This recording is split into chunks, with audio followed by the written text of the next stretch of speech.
Hello, hello, j'espère que vous allez bien. Je fais un dernier petit réglage pour les guidances de ce soir et c'est parti avec mon petit cappuccino et mon sac cappuccino que je viens de terminer. Je suis trop contente. Oui, je suis très crochet en ce moment, très crochet et très brioche, hein. C'est pas bon pour ma brioche, mais c'est pas grave. On y va avec nos amis Lyon. Amis Lyon, je te souhaite la bienvenue sur la chaîne si tu es nouveau. Si tu passes par là, n'hésite pas à t'abonner. Et si la vidéo résonne, à liker, à partager, pourquoi pas. En attendant, on va aller voir ton état d'âme pour cette fin avril, début mai. J'espère que tu vas bien, en tout cas. Donc je reviens après une longue période silencieuse, mais je suis très contente de pouvoir vous refaire les guidances à tous, comme ça. Donc on est parti avec ton état d'âme, ami Lion. Quel est ton état d'âme en ce moment? Alors ici on sort d'une période qui a été un petit peu empoisonnante. Voilà. Ici le serpent c'est vraiment ça, c'est les énergies empoisonnantes on peut le dire, les énergies qui te fatiguent, les énergies qui te plombent. Mais je pense que c'était un peu la tendance ces derniers temps avec le ciel, il était très plombant je trouve. Donc je pense que tu as peut-être ressenti ça plus que les autres. En attendant, tu sors de cette période puisqu'il est à l'envers, hein. Après, il y a peut-être une situation qui est énergivore simplement dans ta vie, hein. C'est pas forcément les planètes ou la conjoncture, c'est peut-être personnellement. Tu vis peut-être une situation qui te prend ton énergie. Et bon, alors l'avantage de cette carte, elle est pas comment dirais-je, elle a un sens.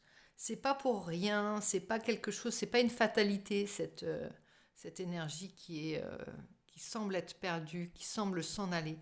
En fait, c'est pour te faire travailler sur quelque chose qui va te redonner plus d'énergie. Je l'appelle le poison et son remède parce que c'est vraiment ça. Tu comprends pas.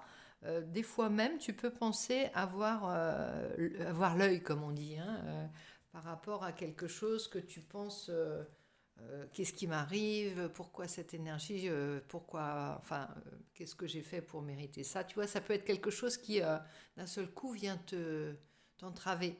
Mais c'est pas un cadeau, c'est pas un cadeau empoisonné, c'est un cadeau détourné, on va dire ça. Parce que c'est un remède. C'est quelque chose qui t'amène à travailler une situation que tu n'avais pas envie de travailler, il faut le dire en ce moment, mais qui va te servir pour prendre ton élan pour cette période printanière estivale. Donc c'est important, c'est comme pour te détourner aussi de quelque chose. On va aller voir un peu plus loin, je vais en reprendre une de mon tarot. Excuse-moi, je m'hydrate en même temps. Je t'aurais bien proposé un... Bah oui, alors là, il y a un amour inconditionnel. L'amour inconditionnel, on a tendance à dire c'est le Graal, hein, l'amour inconditionnel. Or, l'amour inconditionnel, c'est aussi l'amour sans condition. L'amour, quoi qu'il arrive. Alors, ça ne veut pas dire qu'il faut tout supporter, qu'il faut tout dire amen à tout. Simplement, c'est aussi laisser faire. C'est aussi laisser tomber des choses. C'est aussi ne pas se manifester, ne pas toujours redire quelque chose sur quelque chose. Tu vois ce que je veux dire? C'est aussi laisser l'autre respirer, lui apporter ce dont il a besoin, mais pas plus que ce dont il a besoin. Tu vois, les deux poissons, ils se nourrissent l'un l'autre et ils vont pas dans la même direction et c'est pas grave. C'est pas voilà, ils ont leur petit train-train, leurs petites choses à faire, chacun de leur côté. Mais par contre, ils sont liés à la vie, à la mort, dans un lien virtuel, peut-être dans un lien d'âme. Mais voilà, ils savent, ils sont forts de ce lien, tu vois. Donc on te fera travailler souvent sur ce genre de lien pour que tu comprennes que l'amour inconditionnel, il est éprouvant. Les liens d'âme sont éprouvants parfois. Euh, C'est-à-dire que des fois, tu as l'impression que c'est des cadeaux, c'est pas des cadeaux en fait, ces liens. Et pourtant, sans ce genre de personne, sans ce genre de relation, tu ne ferais pas ce travail-là. Tu le ferais pour personne de toute façon. Donc c'est vraiment important. Il faut que tu comprennes que l'amour inconditionnel, moi je pense que c'est une chance. Pour ma part, je pense que c'est une chance parce que tout le monde n'est pas élu pour ce genre de relation. Voilà, ça. Après, c'est pas de tout repos, mais la vie n'est pas un long fleuve tranquille, n'est-ce pas? Donc, on va aller approfondir un petit peu à million ton ciel. Et j'ai envie de prendre un. Allez, l'horoscope Béline. Très parlant, souvent. Et on va te faire un petit tableau 9 cartes, tiens, si tu es d'accord. Bien entendu. Allez, on y va. Qu'est-ce que tu as vécu récemment? D'où tu viens? D'où tu sors? T'étais où? Alors, ici. Maintenant, l'instant présent. Qu'est-ce que tu vis actuellement? Comment te sens-tu, toi? Comment ressens-tu ta vie, ton quotidien? Et enfin, vers quoi tu tends? Qu'est-ce qui s'annonce? Allez, derrière, on a un apaisement. Clairement, cette situation énergivore, elle s'apaise. Il y a peut-être eu des tensions, ah oui, des changements de direction. Tu as failli, oh là là, tu as failli, je pense, tourner bourrique, comme on dit. Tu connais cette expression, tu me fais tourner en bourrique? C'était, tu me fais tourner, tu vas me faire devenir chèvre. C'est ça. Vraiment, il y a une situation qui te fait, voilà, tu n'arrives pas à te situer. Le vent tourne, souffle d'un côté et de l'autre derrière, tu vois. Donc, tu essayes de te positionner par rapport à ça et c'est peut-être un tort. C'est ça le danger. Il faut que tu sortes de ça, d'essayer de suivre la personne qui te fait tourner en bourrique ou la situation qui te fait tourner en bourrique parce que tu vas pas y arriver. Tu vas faire la girouette et c'est pas possible.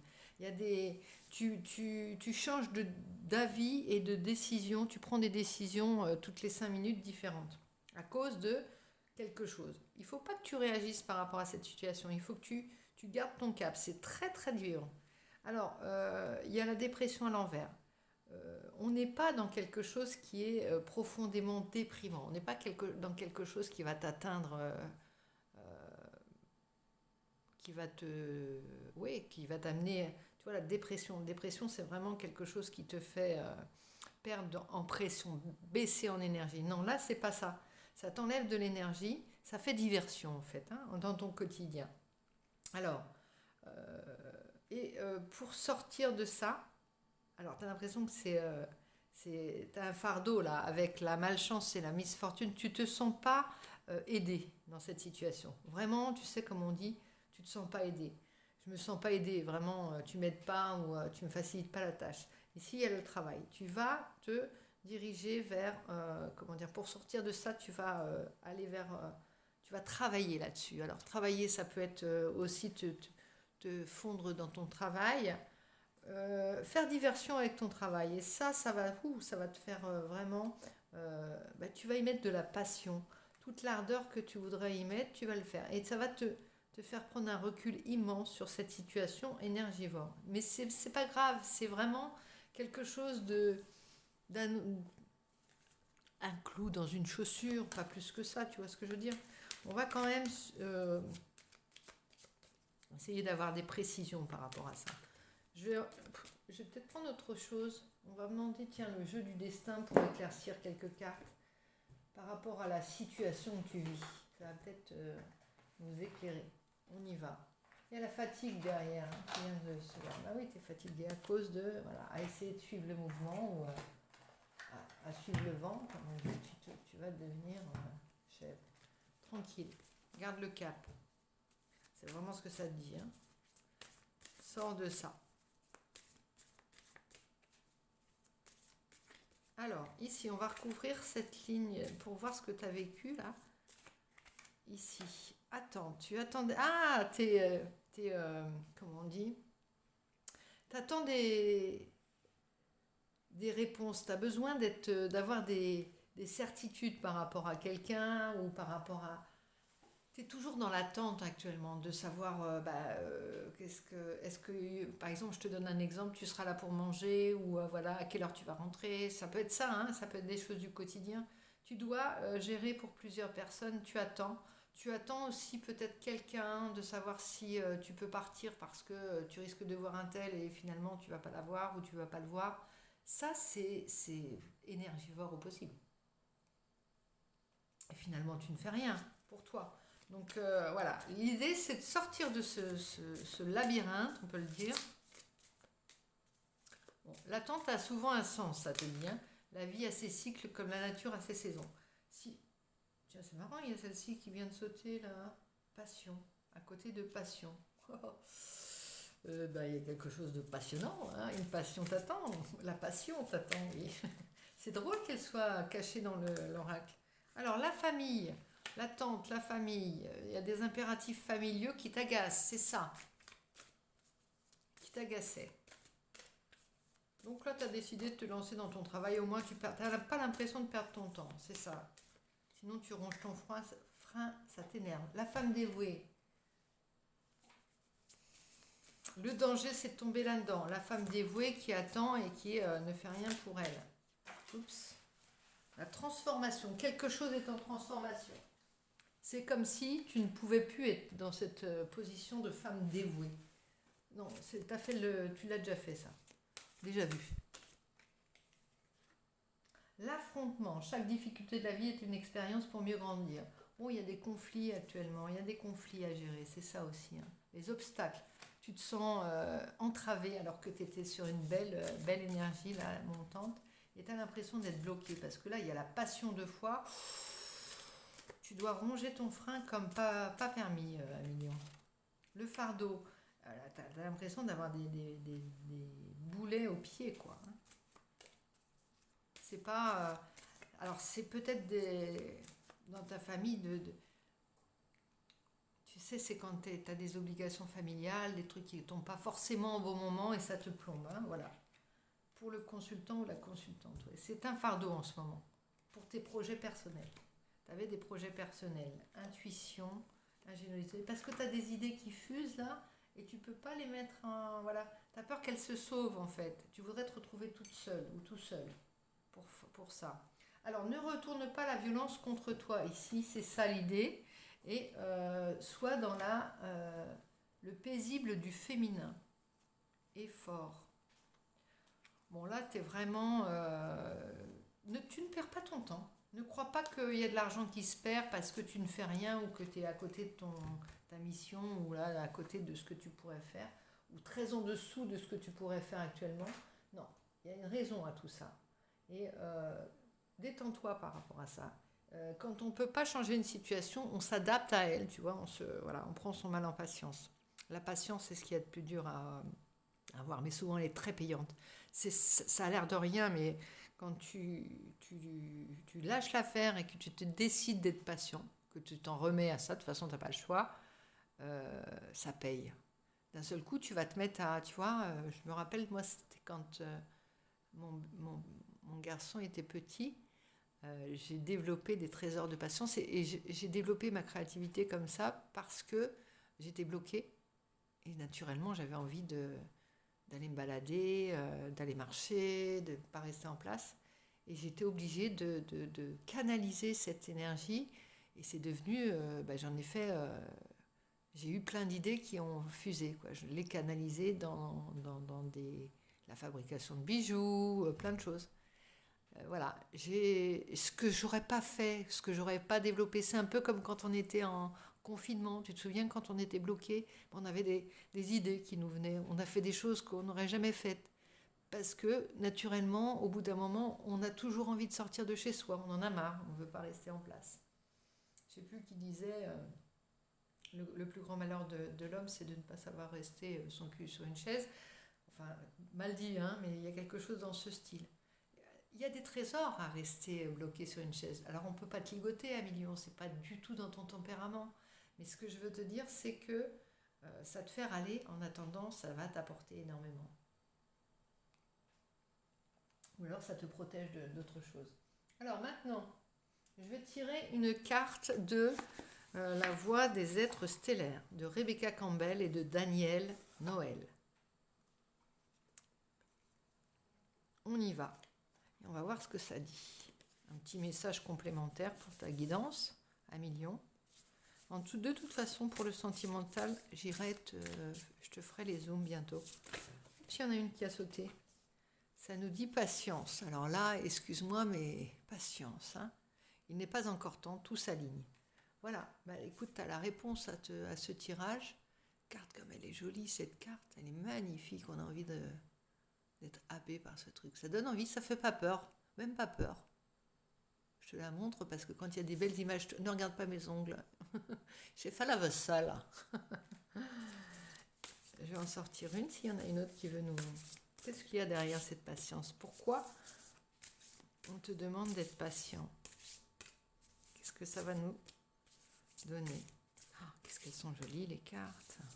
Ah non mais moi je me réjouis de ça, quoi, tu vois. Levez le voile, remettez tout en question. Tout ce qui n'est pas aligné doit disparaître. On te parle de faire un ménage aussi, hein, en attendant. Patience, c'est que tu n'es pas encore aligné ou tu n'as pas encore fait le tri de ce qu'il y avait à faire. Tu as remis à demain quelque chose que tu t'étais promis de faire et puis voilà que tu as été détourné de ton chemin et du coup, il faut que tu t'en occupes. Gardien des étoiles, ancêtre cosmique, semer la lumière tout en restant ancré. Ça te parle vraiment de rester ancré. Eh bien, concentre-toi sur semer la lumière. Qu'est-ce que ça peut être, semer la lumière? Donner de ton énergie, canaliser ton énergie. Semer, c'est vraiment avoir le geste du semeur, c'est-à-dire d'oser, avoir la patience aussi par rapport à quelque chose qui doit pousser. Ici, on a aîné, baleine et orque. Partagez votre chant, fréquence sonore, plongez profondément. Alors, il y a moyen de se retrouver seul, de trouver de la solitude et comment on dit, du repli sur soi. C'est pas négatif, de la solitude un petit peu. Rentre à l'intérieur de toi. Quand tu peux pas sortir, rentre à l'intérieur de toi et canalise cette lumière. Redirige-la. Parce que visiblement, ça va être des histoires pas de colère, mais d'humeur qui vont te gêner peut-être sur cette période. Et c'est ça que tu dois canaliser parce que ça va être profondément créateur pour toi, profondément bénéfique. On rappelle que ça, on va vers l'amour inconditionnel. Là, ça te demande un travail sur toi que tu n'étais pas, tu ne pensais pas avoir à donner. Et le poison et son remède, ça te semble être un fardeau, ça te semble être empoisonnant, alors que, en fait, c'est une bénédiction pour toi et ça va t'apprendre quelque chose. Voire, ça va générer de l'abondance. D'ailleurs, je vais prendre, j'ai pas pris de tarot, et je vais prendre un tarot justement. Je vais faire une petite croix avec. Qu'est-ce que ça va t'apporter de bon? Pour le moment, c'est l'impératrice à l'envers. Exactement. L'impératrice, c'est ce que je te disais tout à l'heure. Elle crée des mondes, mais encore faut-il qu'elle reste un petit peu sur place, qu'elle laisse les choses maturer, se développer. Bon, là, pour le moment, l'impératrice est à l'envers. Et oui, tu étais plutôt en mode empereur. Hein. Malheureusement, là, va falloir que tu te... Ça peut être tes obligations maternelles aussi, hein, qui t'appellent. Si tu es une femme. Si tu es un homme aussi, tu peux avoir des obligations par rapport à tes enfants. Et là, tu vas regarder l'étoile. Regarde, l'étoile. Tu vas être inspiré, du coup. Je trouve qu'elle ressemble à Penelope Cruz, cette femme. Regarde bien. C'est marrant parce qu'il y en a une autre, elle ressemble à Lady Gaga. Je pense que c'est des cartes qui ont été inspirées par des acteurs. On va jouer au jeu des... Donc l'étoile, l'impératrice, c'est quand même des arcanes majeures. Trêve de plaisanterie. Le roi d'épée, le 9 de pentacle. Il y a vraiment l'idée d'aller vers son abondance et de redoubler d'efforts pour pour ton bien-être. Le roi d'épée, il est aussi, il prend du recul par rapport à la situation et il décide, tu vois, il tranche, il va il va pas se laisser happer par cette situation un petit peu engluante, hein. Il va pas se laisser happer à la colère, il va pas rentrer dans les conflits. Il va garder sa position de roi d'épée qui regarde de haut les choses et qui tranche et qui voit bien ce qu'il en retourne. Tu vois, il y a vraiment cette idée de garder son libre arbitre et rester assez en dehors de ça, suffisamment un pied dedans, mais rester assez en dehors de ça pour toujours comprendre ce qui se passe, tu vois. Pardon pour le chloups. Désolée, derrière tu as la tempérance. On parle de guérison avec la tempérance et encore une arcane majeure très jolie. Bah, regarde, tu vois, je te disais celle-ci, moi je trouve que c'est Lady Gaga. Il y a une grande compréhension de ton être et de ce qu'il te faut. Il y a comme un retour en arrière, un flashback que tu as besoin de faire pour repartir comme un cavalier d'épée avec le magicien, nouveau départ. Pour le moment, tu as l'impression que tu ne peux pas faire de plan, mais tu vas voir, c'est pas le bon moment, c'est pas le bon endroit, mais ça va se préparer encore mieux. Tu seras plus que prêt au moment où il faudra te lancer. Donc voilà, là ici, ça va nourrir ton projet, ça va nourrir tes idées, ça va nourrir ouais, ta créativité. Franchement, c'est un beau tirage. C'est un cadeau qui ne te semble pas en être un. Et pourtant, tu vas voir, ce mois d'avril-mai va être très... va t'apporter énormément. Je pense. Je m'avance peut-être. Tu me diras si tu veux dans la barre des commentaires ce que tu ressens et comment ça se passe. Donc là, tu vois, je range au fur et à mesure. J'essaye. Et je te montre mon beau plaid que j'ai fabriqué moi-même avec mes petites mains. Je plaisante. Mon beau plaid aux couleurs chamarrées du printemps. Allez, on y va. Je te laisse. Je te fais plein de bisous et je te dis à très vite. Un million. Bisous, bisous.